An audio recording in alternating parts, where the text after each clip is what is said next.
നമസ്കാരം, കൊട്ടാരക്കര മീഡിയയിലേക്ക് സ്വാഗതം. QR കോഡ് മാറ്റി തട്ടിയത് 69 ലക്ഷം. ഓഡിറ്റിംഗ് നടത്താൻ പോലീസ്.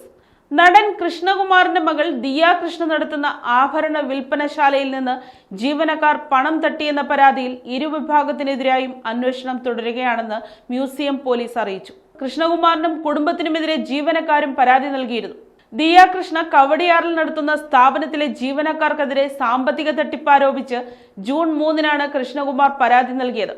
തുടർന്ന് വിനീത, ദിവ്യ, രാധാകുമാരി, വിനീതയുടെ ഭർത്താവ് ആദർശ് എന്നിവർക്കെതിരെ പോലീസ് കേസ് രജിസ്റ്റർ ചെയ്തു. ഉപഭോക്താക്കൾക്ക് സ്ഥാപനത്തിലെ QR കോഡിന് പകരം സ്വന്തം അക്കൗണ്ടിലെ QR കോഡ് നൽകി 69 ലക്ഷം തട്ടിപ്പ് നടത്തിയെന്നാണ് കേസ്. തട്ടിപ്പ് കണ്ടെത്തിയപ്പോൾ ഇത് ചോദ്യം ചെയ്ത ദിയയെ ആദർശ് ഫോണിൽ വിളിച്ച് ഭീഷണിപ്പെടുത്തിയെന്നും FIR-ൽ പറയുന്നു. തങ്ങളെ തട്ടിക്കൊണ്ടുപോയി പണം തട്ടിയെടുത്തെന്നാരോപിച്ച് ജീവനക്കാർ നൽകിയ പരാതിയിൽ കൃഷ്ണകുമാറിന്റെയും മകളുടെയും പേരിലും പോലീസ് കേസെടുത്തിരുന്നു.